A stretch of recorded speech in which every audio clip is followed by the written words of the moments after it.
बिस्मिल्लाहिर्रहमानिर्रहीम रब्बि इश्रह ली सदरी व यस्सिर ली अमरी वाहलुल उक़दतम मिन लिसानी यफ़क़हू क़ौली रब्बि ज़िदनी इल्मा। डियर स्टूडेंट्स, अस्सलाम वालेकुम व रहमतुल्लाहि व बरकातुहू। तीसरे लेक्चर के साथ हाजिर हैं।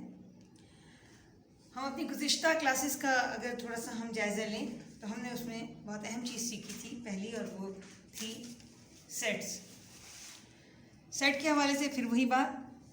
अब इस वक्त मुझे दोबारा डेफिनेशन लिखने की ज़रूरत नहीं है क्योंकि आप बहुत अच्छी तरह इस डेफिनेशन को याद कर चुके हैं कि set is a collection of well defined and distinct object. और उसको लिखने के हम दो तरीक़े सीख चुके हैं।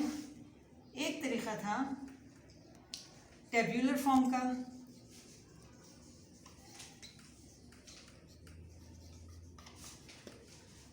एक तरीक़ा जो हमने सीखा था वो था डिस्क्रिप्टिव फॉर्म।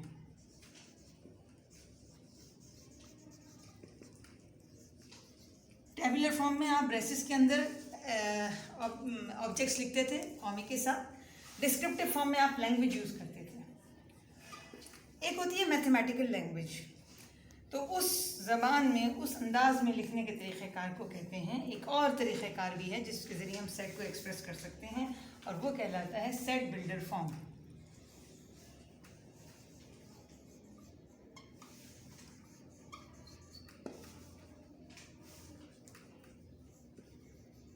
आज हम सेट बिल्डर फॉर्म को सीखेंगे। इस सेट बिल्डर फॉर्म में कुछ सिंबल्स यूज होते हैं। तो सबसे पहले हमारा उन सिंबल्स को जानना बहुत ज़रूरी है, ठीक है। यानी सिंबॉलिकली हम सेट को डेमोन्स्ट्रेट करते हैं। तो इसके जो सिंबल्स आपको याद करने हैं, पहले हम वो डिस्कस कर लेते हैं।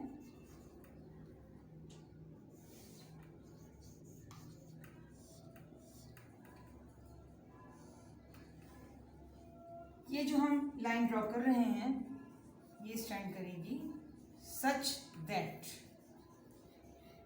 एक स्लैंट लाइन है जो आप यूजुअली अपॉन के लिए इस्तेमाल करते हैं, ये हमारे यहाँ इस्तेमाल होगी सच दैट के लिए। दूसरा सिंबल जो हम यूज़ करेंगे ये सच दैट स्लैश, इसके बाद ये आपने पिछले दिनों में बहुत अच्छी तरह पढ़ लिया है, समझ लिया है।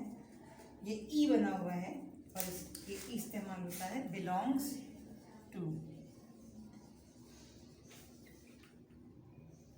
आप जानते हैं ये मेंबरशिप ऑफ द एलिमेंट को एक्सप्रेस करता है।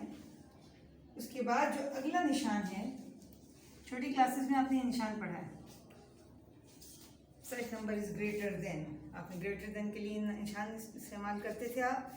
इसके साथ अगर हम एक और लाइन लगा देते हैं तो ये हो जाता है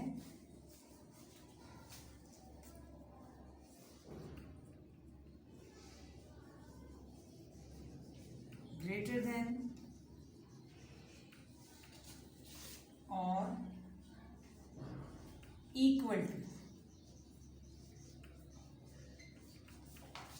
यानी ये निशान जो है आपका दो चीज़ों के लिए इस्तेमाल होता है। एक हम ग्रेटर देन, लेकिन ये यानी मुतल्लिक़ा नंबर बड़ा भी है और या बराबर है, यानी दो बातें एक साथ हम डिस्कस करते हैं। अगला निशान हमारा जो है ये भी आप पहले पढ़ चुके हैं, स्मॉलर देन का, और उसके नीचे एक लकीर हम लगा देते हैं। इक्वल टू की जो दो लाइन हैं उसका समझे, दोनों दो चीज़ों को एक साथ हमने मिला दिया। ये हो गई अब लेस देन और इक्वल टू।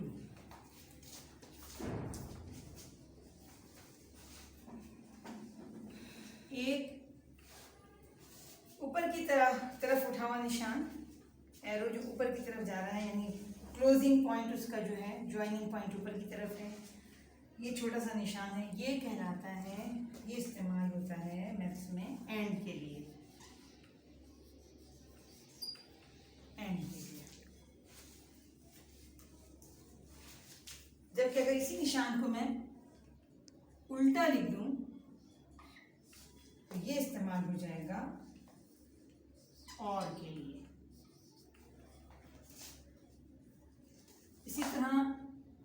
ये सिंबल आप जानते हैं is equal two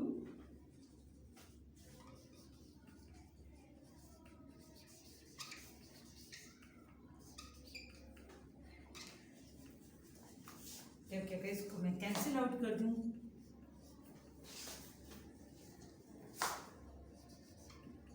is not equal to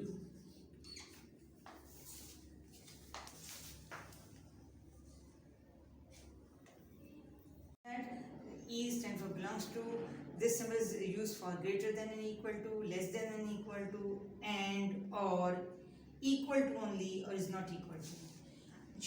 in symbols को अगर हमने याद कर लिया तो बहुत आसान हो जाएगा सेट बिल्डर फॉर्म को सीखना। इस हवाले से हम काम करते हैं। डिस्क्रिप्टिव फॉर्म में हमने एक सेट लिखा, set of first 5 whole numbers. तो आप जानते हैं होल नंबर्स स्टार्ट होते हैं बेटा 0 से, 0 1 2 3 4 4 5 हो गए, ये 1 2 3 4 5, ठीक है। तो ये हमारे पास शुरू के 5 होल नंबर्स का सेट बन गया।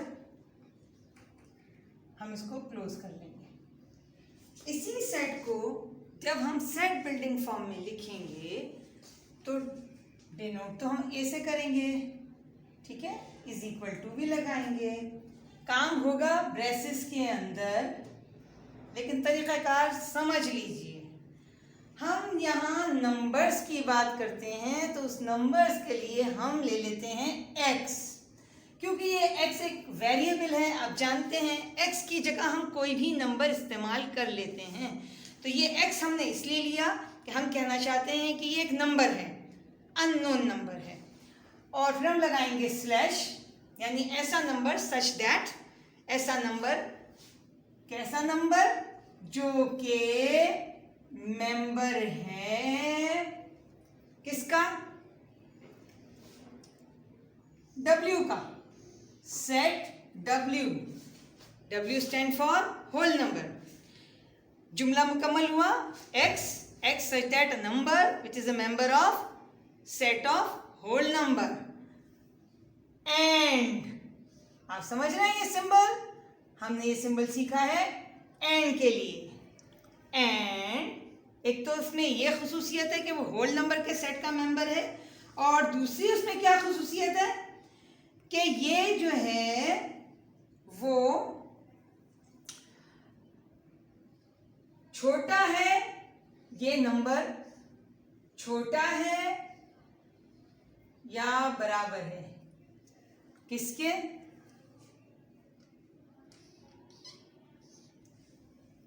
4 के।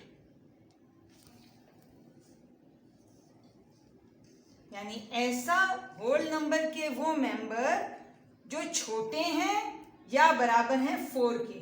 4 क्यों कहा मैंने, इसलिए कि हम काउंटिंग यहाँ होल नंबर में 0 से शुरू करते हैं। बेटा समझ आ गया आपको। हम इसकी एक और मिसाल समझ लेते हैं। मिसाल के तौर पे सेट बी। अब सेट बी जो है उसके लिए मैंने ये एक लिमिटेड सेट, इन्फिनिट नहीं बल्कि हम ये finite set, limited set, finite set की हमने मिसाल दी जिसके मेंबर्स लिमिटेड थे। एक मिसाल हम देख लेते हैं जो इन्फिनिट सेट की हो। तो उसके लिए हम लिखते हैं सेट ऑफ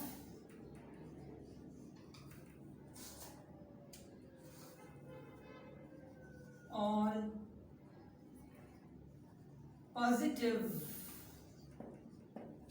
इवन नंबर्स।